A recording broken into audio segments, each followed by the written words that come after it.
Kebijakan masa karantina bagi masyarakat yang baru kembali dari luar negeri terus mengalami perubahan mengikuti dinamika perkembangan kasus COVID-19. Aturan ini pun tentu berdampak pada para pelaku usaha pariwisata termasuk perhotelan. Sejauh mana dampak aturan karantina yang terus menyesuaikan kondisi ini terhadap okupansi perhotelan? Kami telah terhubung dengan Wakil Ketua Umum Gabungan Industri Pariwisata Indonesia atau GIPI, Bapak Sudrajat. Selamat pagi Pak Sudrajat. Selamat pagi Mas Yuda. Iya Pak, ini kan perubahannya sangat fluktuatif mengikuti kondisi di beberapa negara terutama dengan adanya varian baru Omikron. Lalu bagaimana dampaknya secara langsung yang dirasakan oleh industri pariwisata terutama ketika kita sudah berharap banyak ketika kasus COVID-19 di Indonesia sudah mulai melandai Pak? Ya pada prinsipnya kami-kami yang berkecimpung di dunia industri pariwisata, baik hotel dan restoran kan berharap adanya satu recovery ya. Dan kemarin-kemarin beberapa bulan terakhir kelihatannya sudah mulai membaik, mulai meningkat, okupansi baik hotel, restoran, dan destinasinya adalah sedikit menggeliat ya. Tetapi kami semua juga menyadari bahwa ini kan terjadi di berbagai belahan dunia.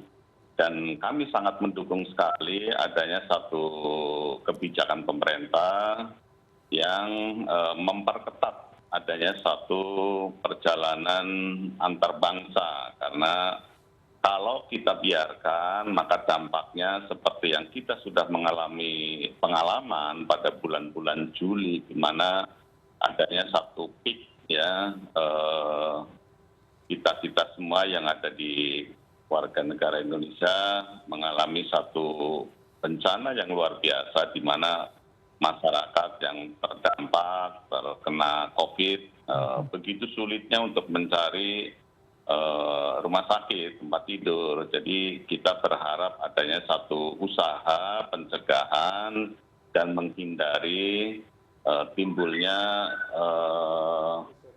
gelombang ketiga. Kita sudah membaca, mendengar bahwa di berbagai belahan dunia, Omikron ini kan sudah mulai masuk ke berbagai negara, Australia, kemudian Singapura, dan lain sebagainya. Kita berharap kebijakan pemerintah juga harus tetap, karena kita negara besar, negara kepulauan, yang bila kita melakukan kegiatan-kegiatan ekonomi di dalam negeri, itu masih bisa ada pertumbuhan ekonomi, ya.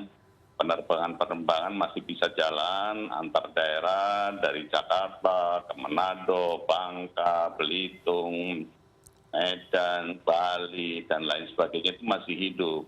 Kita pengalaman pada waktu kita stuck, tidak ada kegiatan antar daerah, kan airline kita, kebanggaan kita mengalami satu kondisi yang sangat memprihatinkan ya. Sehingga berdarah-darah. Nah, kalau kita mengikuti kebijakan pemerintah, syukur-syukur dilakukan satu close area ya, border areanya itu close ya.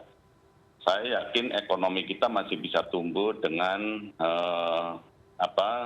menggantungkan dengan domestic consumption, karena penduduk kita kan cukup besar. Dan kita berbagai pulau-pulau yang tentunya bisa ada pertumbuhan, ada kegiatan ekonomi, lapangan pekerjaan juga sedang menggeliat. Jangan sampai kita terlalu membebaskan arus manusia antar negara, tetapi implikasinya sangat luas. Lapangan pekerjaan terhenti karena kegiatan ekonomi terhenti, sungguh sangat menyedihkan. Jadi kami sangat mendukung meskipun memang itu akan berdampak khususnya untuk destinasi-destinasi yang selama ini menerima kunjungan wisatawan internasional. Iya. Tapi kita sadari bahwa tidak seluruhnya secara nasional kan seperti daerah-daerah apakah itu Semarang, apakah itu Medan, Solo, ya, kemudian Bangka, Belitung kan dominannya di domestik dan itu masih bisa bergerak, masih bisa tumbuh ekonominya. Kalau restoran, hotel, mall masih bisa operasi, lapangan pekerjaan masih jalan terus, ada income, ada perputaran ekonomi, ada pajak masuk dan lain sebagainya. Tetapi kalau kita tidak hati-hati dan membuka diri, maka dampaknya seperti yang terjadi bulan Juli, seluruh kegiatan ekonomi mayoritas itu tertutup kecuali yang esensial. Jadi kita sangat mendukung apa yang dilakukan oleh pemerintah kalau warga negara asing atau Indonesia yang datang ke Indonesia dari luar negeri dilakukan isolasi 10 hari. Itu masih bagus, yang sebetulnya barangkali bisa dilakukan penutupan border area tutup seperti halnya Jepang, Israel, dan mungkin beberapa negara sudah mulai melakukan daripada apalagi negara kita yang tadi saya sampaikan sangat luas, sangat besar populasinya yang bisa menggerakkan kegiatan ekonomi di dalam negeri. Beda kalau Singapura, kalau ditutup kan tentunya kegiatan ekonomi nggak bisa lagi. Dan mereka berharap kunjungan-kunjungan dari Malaysia, Indonesia yang penduduknya banyak untuk menggerakkan ekonomi mereka. Beda dengan Indonesia yang sebetulnya bisa melakukan percepatan, peningkatan, menggerakkan masyarakat Indonesia untuk bisa menciptakan pertumbuhan ekonomi. Kemarin ada pameran mobil di TSD juga yang beli sudah mulai banyak. Jadi ini menandakan satu ekonomi yang sedang tumbuh. Restoran-restoran sudah mulai ramai, hotel-hotel juga ada meskipun memang belum kembali sebagaimana sebelum adanya COVID-19. Ya Pak, tadi Bapak mengatakan tentang konsumsi domestik yang masih memberikan peluang besar bagi kita untuk tetap bertahan meskipun border tetap ditutup ya Pak. Lalu solusi seperti apa ini Pak untuk memberikan kesempatan ini bagi para pelaku usaha pariwisata di tanah air untuk memaksimalkan peluang yang ada, sementara kan saat lagi akan ada PPKM lagi Pak, terutama untuk daerah-daerah tujuan wisata seperti itu. Apa langkah strategisnya Pak untuk tetap bisa berjalan dan mengambil peluang ini Pak? Ya, government sebagai pendorong untuk menciptakan adanya satu kegiatan ekonomi bisa rapat-rapat di Jogja, di Bali, di Batam, dan lain sebagainya. Itu kan akan memberikan satu stimulus kegiatan ekonomi, juga masyarakat-masyarakat diimbau untuk melakukan tur-tur ke daerah, dibuka lah gitu. Jadi itu akan menciptakan kegiatan ekonomi. Dan mal-mal masih bisa dibuka. Kalau toh pada waktu Nataru nanti ada peningkatan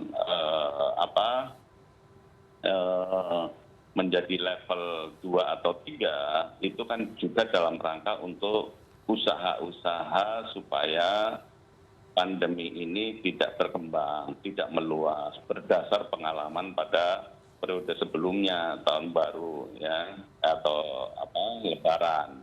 Itu kan dampaknya luar biasa. Jadi kita puasa sebentar lah, beberapa hari, mungkin seminggu, 2 minggu, tetapi positifnya akan lebih banyak dibandingkan kalau kita membiarkan, membuka diri, tetapi implikasinya sangat luas. Pengobatan yang dilakukan oleh pemerintah kan dananya, anggarannya cukup besar.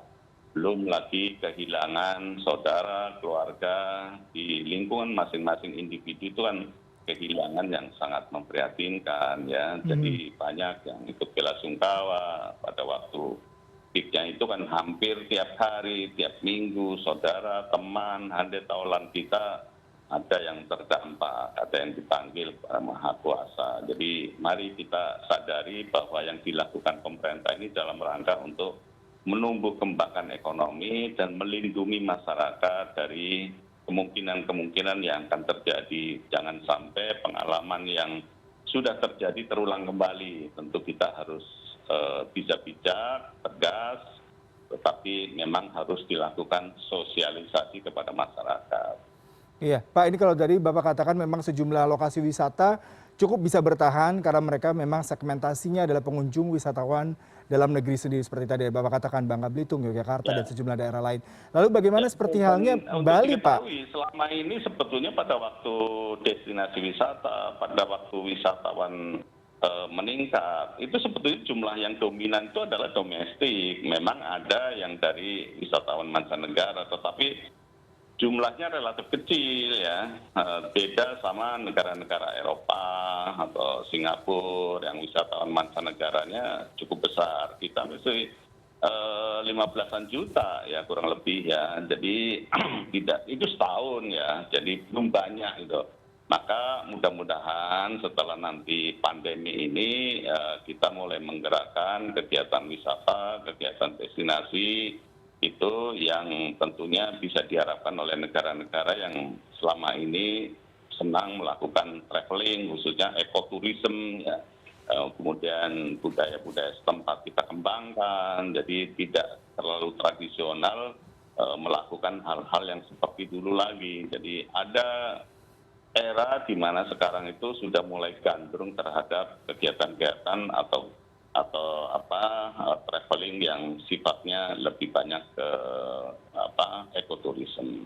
Baik, Bapak Sudrajat selaku Wakil Ketua Umum Gabungan Industri Pariwisata Indonesia untuk waktunya berbincang bersama kami di CNN Indonesia Today hari ini. Selamat pagi, Pak. Pagi, terima kasih Mas Yuda.